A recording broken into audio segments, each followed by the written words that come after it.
नमस्कार, मैं doctor Nikhil Mehta, cancer रोग विशेषज्ञ एवं कैंसर सर्जन हूँ। मैं न्यू लाइफ कैंसर क्लिनिक सी स्कीम में डायरेक्टर हूँ एवं HCG कैंसर हॉस्पिटल मानसरोवर में सीनियर कंसल्टेंट कैंसर सर्जन कार्यरत हूँ। पिछली बार हमने बात करी थी किडनी कैंसर के कारण क्या हैं, उसके लक्षण क्या हैं, भारत में उसका इंसिडेंस क्या है और हमें क्या क्या सावधानियाँ बरतनी चाहिए। इसी उपलक्ष्य में अगर आगे बढ़ें तो आज हम बात करने वाले हैं कि किडनी कैंसर को कैसे पहचानें, कैसे उसका डायग्नोसिस करें, उसकी स्टेज को निर्धारित करें और उसका ट्रीटमेंट कैसे कर सकते हैं। जैसे भी कोई मरीज़ हमारे पास सस्पिशन आता है किडनी के कैंसर के लिए, तो सबसे पहले वो एक सोनोग्राफी यूजुअली करवा के आता है। सोनोग्राफी पे हमारे को इतनी ही सूचना मिलती है कि उसकी किडनी में गांठ है। फिर हमें उसको फर्दर स्टडी करना पड़ता है और उसको स्टेज निर्धारित करनी पड़ती है ताकि उसका आगे का ट्रीटमेंट कैसे निर्धारित किया जाए। उसके लिए जो सबसे इम्पोर्टेंट जांचें हैं वो हम कराते हैं उसका पेट का CT स्कैन, जिसको हम CT एब्डोमेन प्लस पेल्विस, और साथ में कहीं फैला तो नहीं है देखने के लिए CT चेस्ट, या फिर कभी कभी पूरे शरीर की जांच जिसको हम PET CT स्कैन भी कहते हैं वो करवाते हैं उसकी स्टेज निर्धारित करने के लिए। CT स्कैन में हम ये देखते हैं कि किडनी के कैंसर की ट्यूमर की लोकेशन क्या है, यानी कि वो ट्यूमर ऊपर की साइड में किडनी पे है या नीचे की साइड में है या फिर बीच में है या फिर पूरी किडनी में है।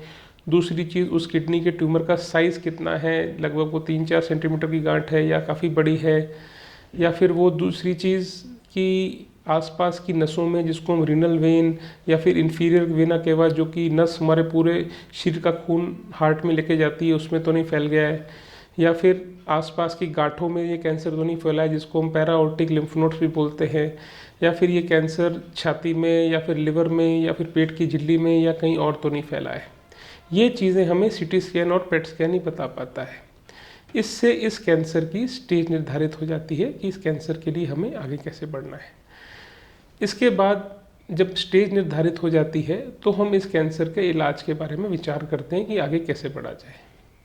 इस कैंसर के लिए अगर ये कैंसर पहली, दूसरी, तीसरी स्टेज में है तो मुख्य रूप से इलाज ऑपरेशन सर्जरी द्वारा रहता है। इस कैंसर की सर्जरी 2-3 तरीके से कर सकते हैं। पहला, अगर ये कैंसर 4-5 सेंटीमीटर या 7 सेंटीमीटर से छोटा है तो हमारी कोशिश ये होती है कि किडनी को कैसे बचाया जाए, यानी हम ट्यूमर को निकालकर किडनी से और किडनी को बचा भी सकते हैं। इसमें हम छोटे छोटे मार्जिन यानी 1 सेंटीमीटर से कम आसपास का किडनी का टिश्यू लेते हैं और ट्यूमर को बाहर निकाल देते हैं। इस ऑपरेशन को हम पार्शियल नेफ्रेक्टमी भी बोलते हैं। ये ऑपरेशन तब भी प्रेफर किया जाता है अगर किसी पेशेंट को डायबिटीज़ है, हाइपरटेंशन है, कोई हेरिडिटरी कॉज है जो कि दोनों किडनी पे इफेक्ट हो सकता है, तो भी हम कोशिश यही रहती है कि हम एक किडनी को बचा सकें और कैसे ट्यूमर को जल्द से जल्द निकाल के पूर्ण रूप से मरीज़ को कैंसर फ्री कर सकें। ये ऑपरेशन 2-3 विधि से कर सकते हैं। पहले ये ऑपरेशन सिर्फ ओपन विधि से होता था, लेकिन आज की तारीख में ये ऑपरेशन लेप्रोस्कोपिक या दूरबीन पद्धति या फिर रोबोटिक पद्धति से भी संभव है। लेकिन कई बार हमारा ऐसा सामना आता है कि किडनी का ट्यूमर एकदम सेंटर पे पड़ा है या फिर किडनी का ट्यूमर का साइज़ 10 सेंटीमीटर से भी ऊपर है और ऑलमोस्ट पूरी किडनी को घेर लिया है, आसपास के टिश्यू में भी आ गया है।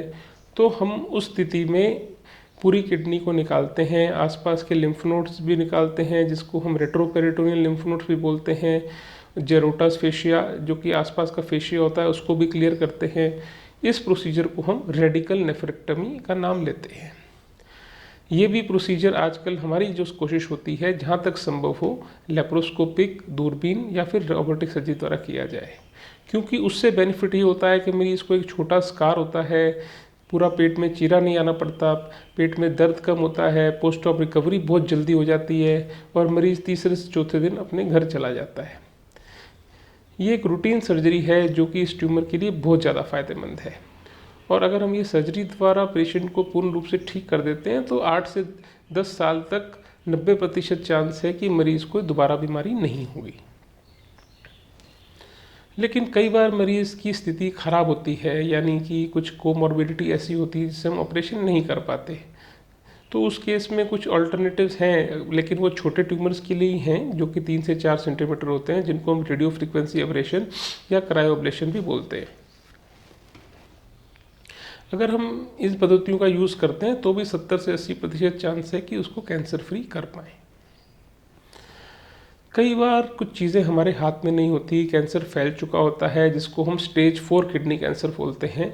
उस स्थिति में कैंसर अगर लिवर में या फिर लंग में फैल जाता है तो भी हमारे पास चांसेस हैं कि हम उसको ख़त्म कर सकते हैं। किडनी का एक कैंसर ऐसा कैंसर है कि अगर वो लिमिटेड फैला हुआ है, यानी फेफड़े में 1 या 2 गांठ है या फिर लिवर में एक सिंगल गांठ है, तो तब भी हम किडनी कैंसर का इलाज किडनी को निकालकर या किडनी को बचाकर भी कर सकते हैं, जिसको हम रेडिकल नेफ्रेक्टमी और पार्शियल नेफ्रेक्टमी या साइटोरिडक्टिव सर्जरी भी बोलते हैं, जिसमें हम ट्यूमर को निकाल देते हैं और ट्यूमर का लोड कम हो जाता है और आसपास की गांठों को हम दूसरी दवाइयों से ठीक करते हैं।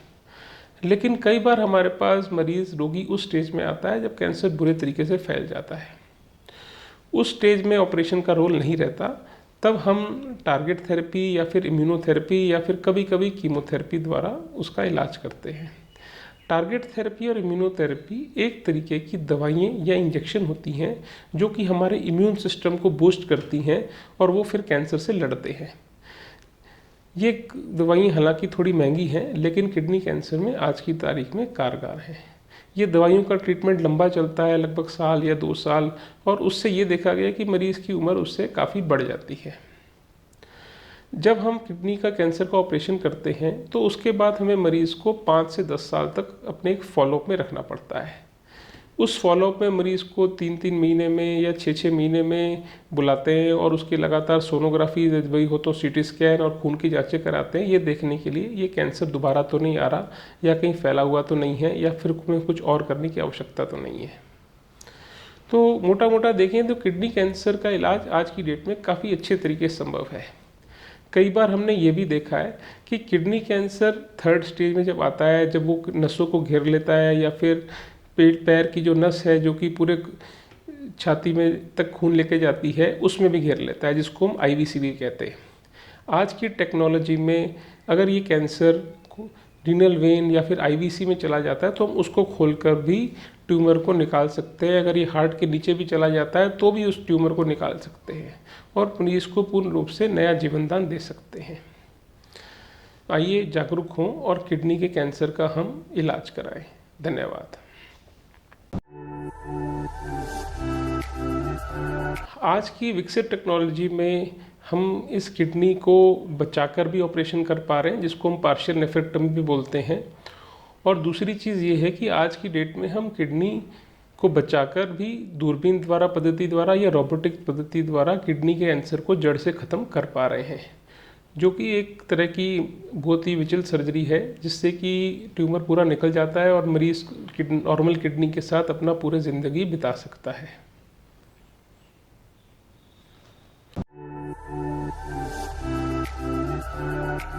हालांकि किडनी कैंसर का मुख्य इलाज ऑपरेशन है, लेकिन उसकी बाद जो उसकी रिपोर्ट बनती है, जिसको हम पैथोलॉजी बोलते हैं, उसकी रिपोर्ट में डिपेंड करता है कि ये क्लियर सेल कैंसर है या नॉन क्लियर सेल कैंसर है और उसकी स्टेज क्या है। उसके आधार पर हम निर्धारित करते हैं कि इसके बाद पेशेंट को टारगेट थेरेपी या इम्यूनोथेरेपी की आवश्यकता है या हम इसको रूटीन फॉलोअप में रख सकते हैं और कुछ ट्रीटमेंट की आवश्यकता नहीं है। ये बताना शुरू में मुश्किल है, लेकिन उसकी फाइनल बायोप्सी के बाद हम ये निर्धारित कर पाते हैं।